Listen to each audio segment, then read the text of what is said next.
sempre apostei que ia dar certo, eu sempre acredito que vai dar certo. Quer um mundo melhor? Começa dentro de cada um. Depois dentro de casa, depois dentro da comunidade, depois dentro da cidade, no município, no estado. E aí a república toda, né? Qual é o meu propósito? O que realmente você quer de mim?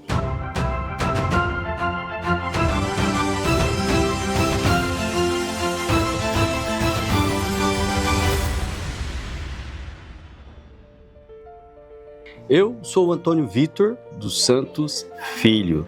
Eu sou diretor-geral da Mex Brasil Importadora. Fazem 17 anos que estou no México, representando a marca PPA, que é da indústria Motopar da cidade de Garça.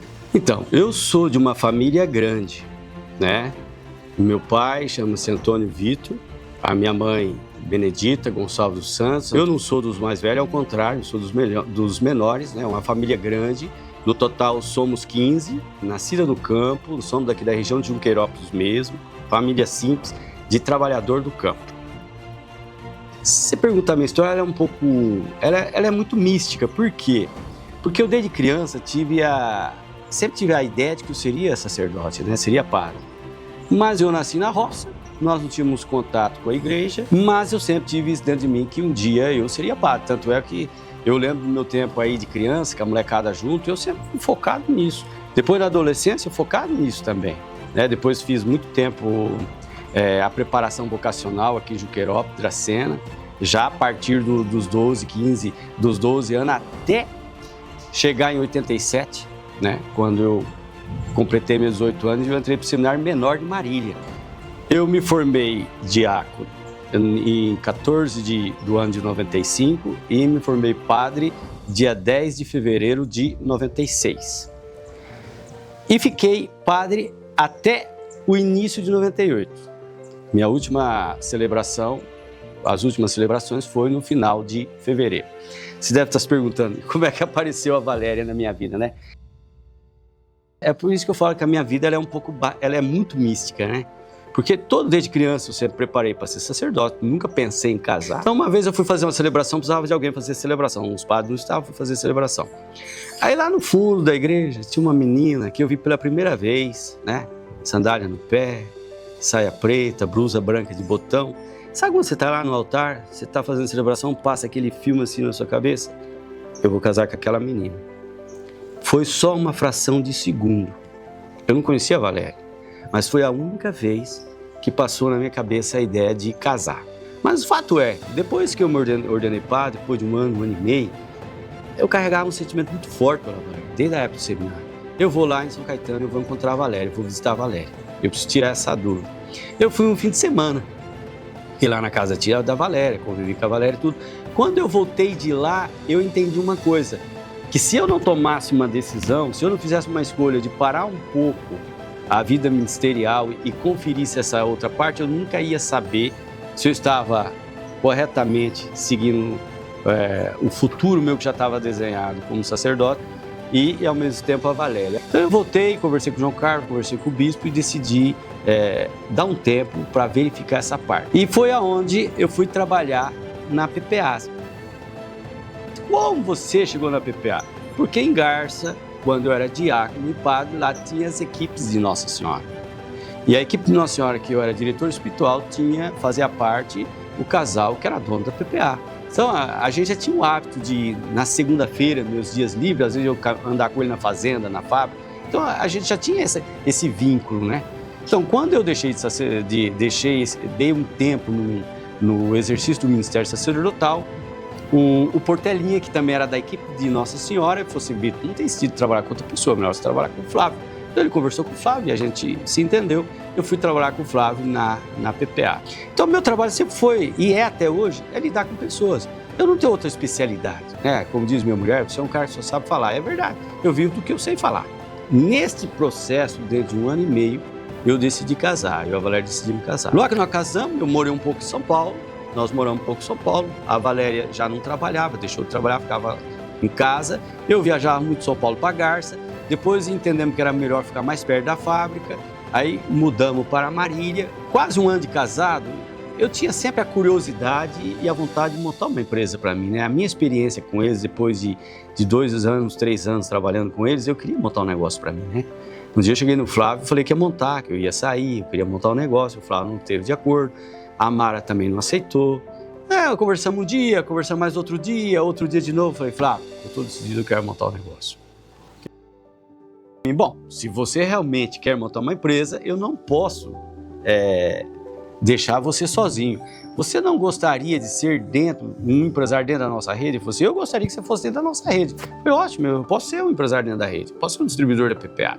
Aí ele falou assim, você conhece Osasco? Eu falei assim, eu conheço Osasco desde a Castelo Branco, olhando de longe, aquele monte de casa sem reboque. Eu falei, então é exatamente isso, porque eu já dei essa região para várias pessoas, mas as pessoas olham desde a Castelo Branco e acham que lá em Osasco, na região de Osasco, Jandira, Carapicuíba e Barueri só tem pobre. Eu falei assim, mas não é verdade, porque o serralheiro e o instalador de portão, eles moram aí.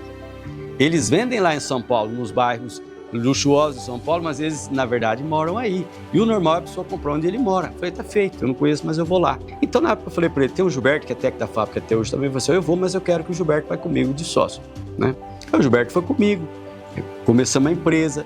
Foi uma experiência nova para nós três, porque a Valéria não sabia nada, eu não sabia nada e o Gilberto também não. O Gilberto é especialista em produto, mas também não sabia nada. E em abril de 2000, no início de 2008, o Wagner me ligou para dizer assim, olha, o Flávio quer que você vá no México. Nós vamos ter uma feira em abril de segurança eletrônica no México. E o Flávio quer que você vá comigo para o México. Até aí tudo bem, né? Vou conhecer um lugar diferente, né? E vou com ele, né? Companhia agradável. Eles são extremamente agradáveis. Pessoas, se aprende muito com eles. Isso é uma Bíblia. Isso é uma Bíblia viva do mundo dos negócios. Então, estar com eles é aprender o tempo todo. Eu falava, vou. Mas quando chegamos lá no aeroporto, na Cidade do México, no aeroporto Benito Juárez da Cidade do México, o Wagner falou assim para mim, na verdade, Vitor, o Flávio quer que você assuma o mercado mexicano. Olhei para ele, para cá, falei assim, tá bom, eu assumo. Aí tinha feira.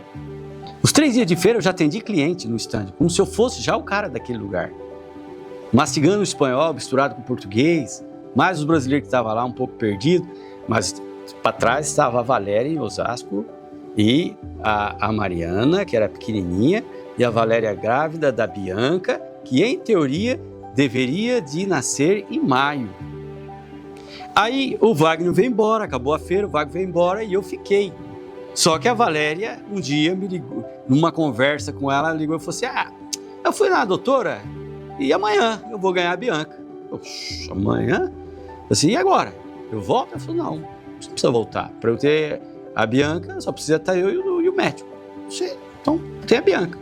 Um mês depois eu voltei para cá, aí já tinha nascido, aí vi a Bianca, conheci a Bianca. Aí a Valéria, nós conversando lá em Osasco, ela falou uma frase para mim que definiu tudo. Ela falou assim para mim, Vi, casei com você. Se você for morar debaixo da ponte, eu vou também. Tá bom, com isso não começa o México, não precisa plano de negócio, não. E nunca tivemos plano de negócio. Nunca tivemos plano de negócio. Foi tentativa e erro. Cheguei lá, tive que alguém que não me conhecia, um mexicano, emprestar o nome dele, abrir uma empresa para mim, ser parte da sociedade, gerar um padrão de importação, ceder o nome dele para alugar um lugar para começar o negócio.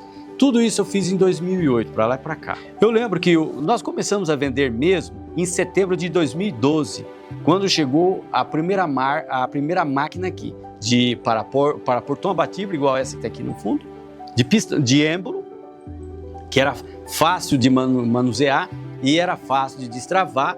Foi aonde que nós começamos a ser aceito pelo mercado e a entrar no mercado. Mas você imagina, de 2008, montando estrutura, 2009 operação até 2012, não foi fácil. Eu lembro que os primeiros meses, para nós, os primeiros anos, minha gerente de venda foi a Mariana, minha filha. Por quê? Porque todo dia, final de dia, quando eu chegava em casa, ela falava assim, ela perguntava para mim, pai, vendeu?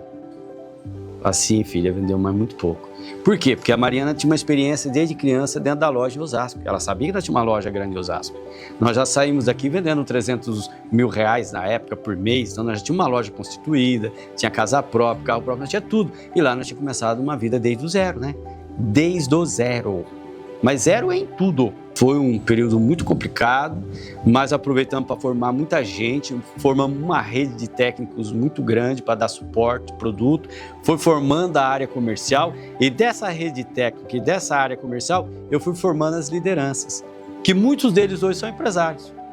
Eu tive que formar algumas lojas para dar como modelo para o mercado mexicano, então formei Guadalajara, ajudei a formar Puebla, formei Querétaro, Cidade do México, duas, três lojas, e essas lojas nós fomos passando para esses líderes, que eram os nossos gerentes, esses negócios ficaram grátis para eles. Grátis não sem ninguém de sentido, foram um negócio que eles nos ajudaram a construir.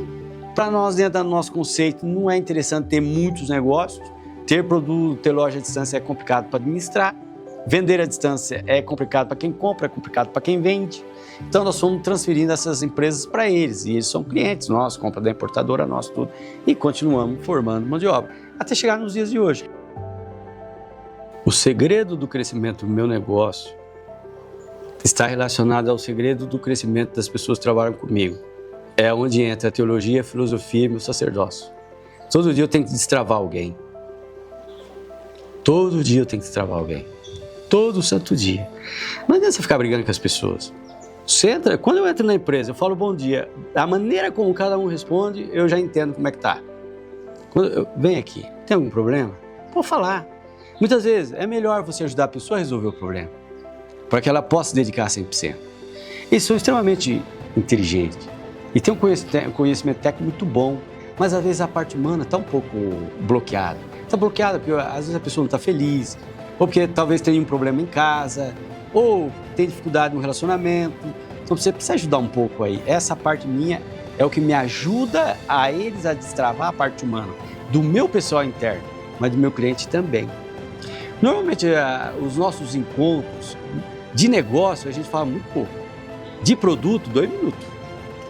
O demais é tudo conversa a nível humano, para desbloquear a mente, a pessoa poder tirar esses paradigmas, esse pensamento que está focado na falta, na não possibilidade, na escassez, tirar o medo do inferno. Depois da primeira curva, tem um pouco de desânimo, né? Aí precisa ter alguém que caminha junto, que pega na sua mão e fala assim, vamos. A vitória está um pouquinho mais na frente, mas você já caminhou bastante, está ali na frente, desanima não, vamos continuar. Você está errando nisso, vamos consertar, te ajudo a consertar. Ah, mas meu técnico não sabe, eu formo seu técnico. Ah, meu vendedor não sabe, eu formo seu vendedor. Ah, mas eu não sei, nós vamos junto com você.